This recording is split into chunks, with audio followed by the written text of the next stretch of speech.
So, hello everyone, welcome back to part 4 of SPOM SETI Law exam questions, question number 7 and 8. Next, very important question from the chapter Foreign Contribution, FCRA Act.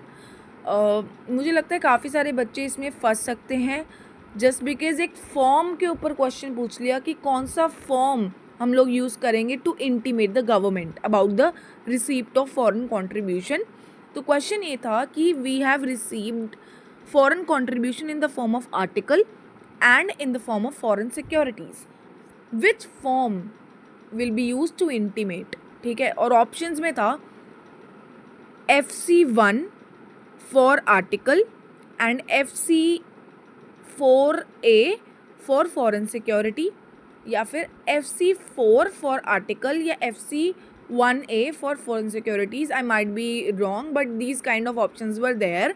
और एक और option था जिसमें था form FC1 for both article and foreign security, और यही correct answer है.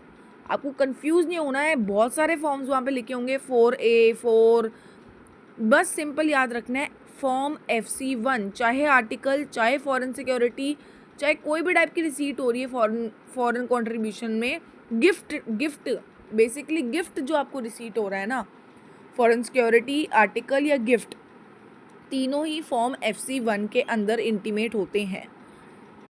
Next very important question from the chapter insolvency bankruptcy code.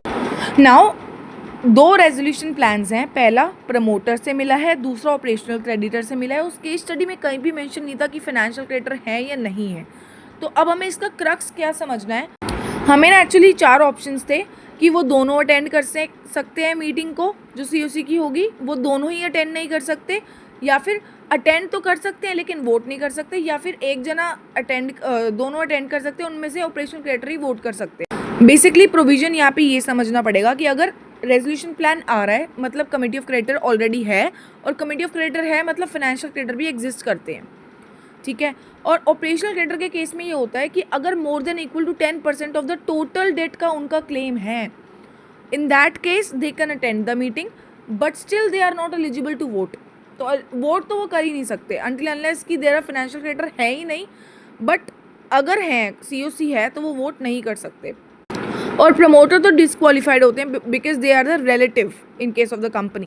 एक बहुत इंपॉर्टेंट प्रोविजन यहाँ पे याद रखना है, neither the promoter nor any resolution applicant is allowed to attend the COC meeting unless invited. तो वो अटेंड ही नहीं कर सकते तो वोट कैसे करेंगे. तो मेरे हिसाब से आंसर तो इसका ये होना चाहिए, देख बोथ कैन नॉट